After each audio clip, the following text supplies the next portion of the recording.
Well, thank you, Mr. Speaker. First of all, I want to thank the members of the NDP for their belated support for the infrastructure. Because when we were discussing the infrastructure plan during the campaign, they were so focused on artificially balancing the budget at the cost of ignoring the needs of the communities that need the infrastructure.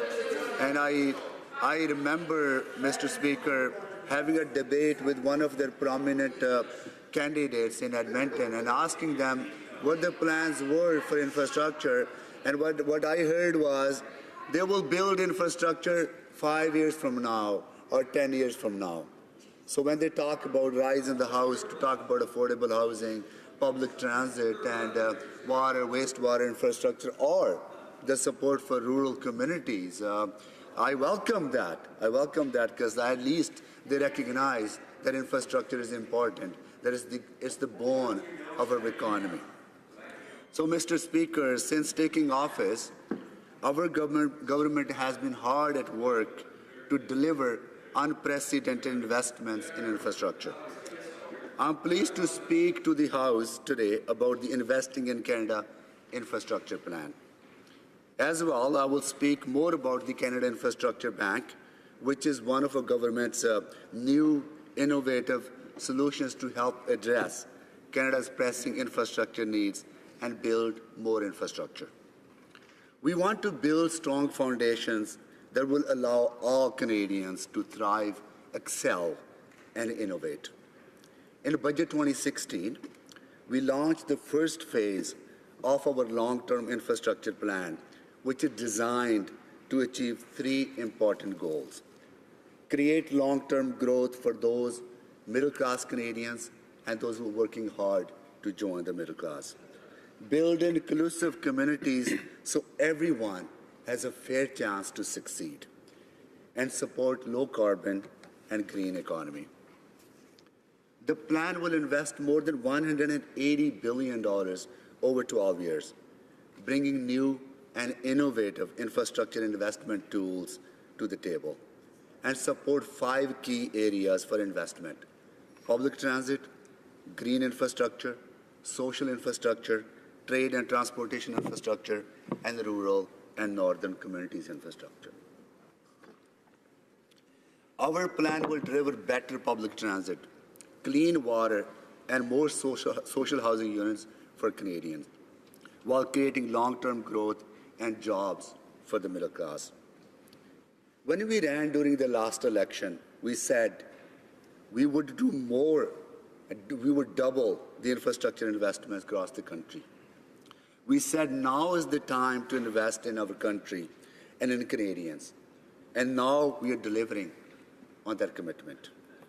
When we came into office, we started consulting broadly with our partners, provinces, territories, municipalities, Indigenous communities, to make sure we were investing in the right way, to make sure our investment would have a maximum impact and would address the real needs of our communities.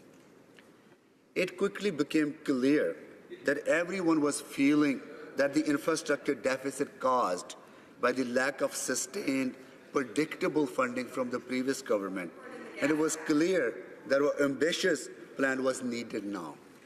Existing infrastructure across the country was in dire need of repair, modernization, our partners told us. So we decided to roll out our plan in 2 phases. The initial phase of our Investing in Canada plan was designed to focus on the recapitalization, repair, and modernization of existing infrastructure assets, making buses accessible, giving access to clean drinking water to communities facing boil water advisories. Phase 1 also recognized the challenges municipalities face when trying to plan for the long-term plan, funding the design and the planning work of new large-scale infrastructure projects like Ottawa's second phase LRT, Downtown Relief Line in Toronto, Calgary's Green Line, or Edmonton's LRT expansion. We did this to help municipalities rebuild the foundation of the systems and start planning for projects that will form the core of our ambitious long-term plan. Mr. Speaker, our plan is about building not just more infrastructure, but building the infrastructure that meets the needs and addresses the pressing infrastructure gaps that are felt throughout Canada. To ensure that we are supporting the infrastructure that our communities need, we continue to work in close relationship with our provincial, territorial, Indigenous, and municipal partners to plan and deliver infrastructure projects that will shape our country for years to come. We have made great progress in delivering projects under Infrastructure Canada's new programs. We streamlined the approval under the new Building Canada Fund to better support our municipal, provincial, and territorial partners and to approve projects faster. We added new eligibility categories to recognize our partners' priorities, making cultural and recreational projects very infrastructure eligible, for example. And the members of the NDP will remember that because they're the one, along with Liberal MPs, requested that we change the category to include ferry infrastructure in our plan. These changes were not only made by our provincial and territorial partners, but also at the request of other MPs. So, Mr. Speaker, since taking office, we have approved 2,200 projects across the country, with a total combined investment of $20 billion since November 2015. We have approved more projects to help our communities in a year and a half what the previous government did in 5 years combined. These projects are now rolling out in the communities, large and small, and will make a big difference across Canada. Our investments so far mean 200 projects that will make public transit more accessible for people with disabilities. More than 1,000 new buses, along with other improvements. Together, these investments will deliver faster, more reliable service and help reduce traffic congestion and pollution. Over 1,000 projects that will give more Canadians access to clean drinking water and reduce pollution in our lakes and rivers. More than 89,000 social housing units have been renovated under our plan. 182 arts and heritage facilities in 109 communities are being improved. Nearly 6,000 housing units on reserve for Indigenous communities have been built, renovated, or planned, along with 125 projects aimed at building and improving schools for Indigenous children. 251 projects under post-secondary institutional strategic investment fund are underway to enhance and modernize the research and commercialization facilities on Canadian campuses.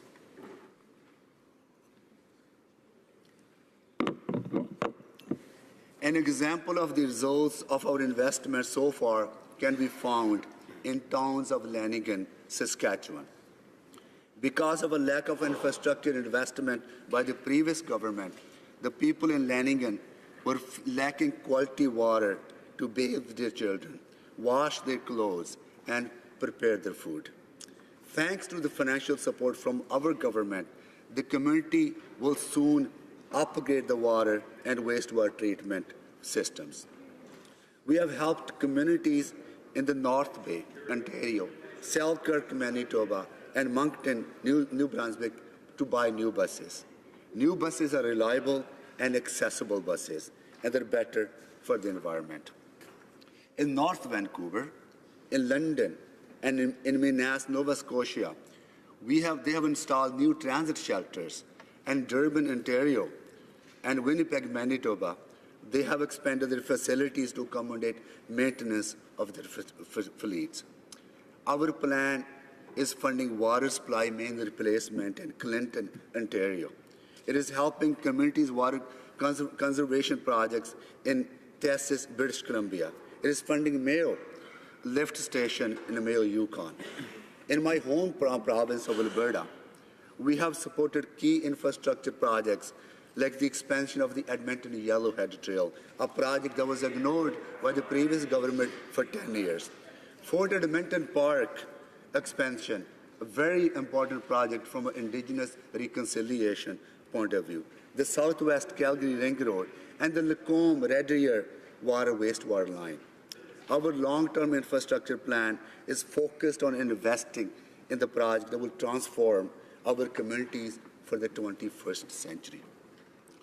We know that Canada's infrastructure demands outpaced the investment for decades. And make no mistake, Mr. Speaker, underfunding infrastructure has a cost, and it is significant. Which is why Budget 2017 built on the measures announced in Budget 2016 and clearly outlines the next steps in our governance plan to make smart investments that will help grow our economy and strengthen the middle class. The proposed Budget Implementation Act includes legislation to establish the Canada Infrastructure Bank, which I would like to talk about now. Even with our historic investment in our country's infrastructure, there remains a gap that we can't completely fill. We need to find a new way to build more infrastructure, understanding the limited resources of all orders of government. During the campaign, we committed to creating the Canada Infrastructure Bank. Through our consultation, our government recognized that we need to find new innovative ways to effectively mobilize private capital to supplement our historic public investments and build more new infrastructure projects that will benefit Canadians. Through consultation with mayors from across the country, municipal associations like the Federation of Canadian Municipalities, provinces and territorial governments, First Nations, industry associations, global organizations like the World Bank and the International Monetary Fund, and investment groups like the Canada Pension Plan Investment Board, we crafted the details of the bill that is before this House. We are proposing the Canada Infrastructure Bank because we believe there's an opportunity for the federal government to attract private sector investment in infrastructure and partner with some of the world-leading institutional investors to build more projects across our country. The bank would finance those projects that are in the public interest, that do not often get built because they're too costly or face competition priorities or competing priorities. Projects that have a potential to be transformational, but that have not received funding under traditional infrastructure programs. If approved by Parliament, the Canada Infrastructure Bank would just do that. Invest up to $35 billion in new growth-oriented infrastructure across the country. Projects like public transit system in our largest cities, energy transmission corridors, and more. $15 billion would be sourced from the Investing in Canada Infrastructure Plan. This $15 billion, Mr. Speaker, is approximately 8% of the total commitment infrastructure funds that we have made under our $180 billion long-term plan.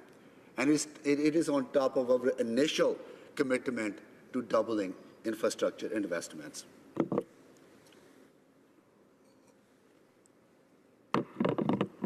We would make an additional $20 billion in capital available to the Canada Infrastructure Bank for investments that will result in bank holding assets in the form of equity or debt. This $20 billion will therefore have not result in a fiscal impact on the government. If approved by the Parliament, the bank's mandate will be to make investment in revenue-generating infrastructure projects that are in the public interest and seek to attract investment for private sector and institutional investors in those projects. To carry out this mandate, the bank would structure investments in infrastructure projects that have revenue-generating potential or in the public interest, attract private sector and institutional investors to projects that are more infrastructure can be built. Serve as a center of expertise on projects in which private sector or institutional investors are making a significant investment. Foster evidence-based decision-making and advise all orders of government on the design of revenue-generating projects, and collect and share data to help governments make better decisions about infrastructure investments. The bank would amplify federal support by bringing private sector and institutional investors to the table to help pay for the transformational projects that our country needs. The bank offers our funding partners a new way to help meet their pressing infrastructure needs. It will be a new tool for provincial, territorial, municipal partners to build the infrastructure that Canadians need, should they wish to use it. The bank will free up public dollars to build more public infrastructure, such as housing, recreational facilities, cultural facilities. The bank is expected to attract private sector capital that would not otherwise be possible to build the infrastructure that our country needs. If approved by Parliament, the bank would be established as an arm's-length Crown corporation that will be accountable to Parliament. It would report on the activities to Parliament twice a year. Government of Canada has engaged Canadians and stakeholders from across Canada on our long-term infrastructure plan, and development of the Canada Infrastructure Bank, we believe, will help us achieve the results that we want to achieve. I would like to stress a few points again, Mr. Speaker. The bank is an optional tool for our partners to use. It is up to provinces, territories, and municipalities to decide if they choose to use the bank to help build more infrastructure. The bank will focus on new infrastructure, not selling the existing assets. We need to build even more infrastructure in this country. The bank is one way of doing that. The bank is one additional tool we are putting into our infrastructure toolkit. Of the total $186 billion plan, less than 10% of that will be delivered through the infrastructure bank. The bank is a tool for certain projects that have a revenue stream. It enables us to focus our grant money on the infrastructure that does not have a revenue attached to it. It will allow us to stretch our infrastructure dollars even further. So earlier this week, Mr. Speaker, we were proud to announce the leadership search for the bank. This is an important milestone towards the creation of the bank, and if Parliament approves it, it will allow us to well-positioned to have the bank operational in late 2017. These searches will identify a chairperson, board members, and chief executive officer. The process will be open and merit-based and will identify experts and professionals that are needed to lead and govern the bank.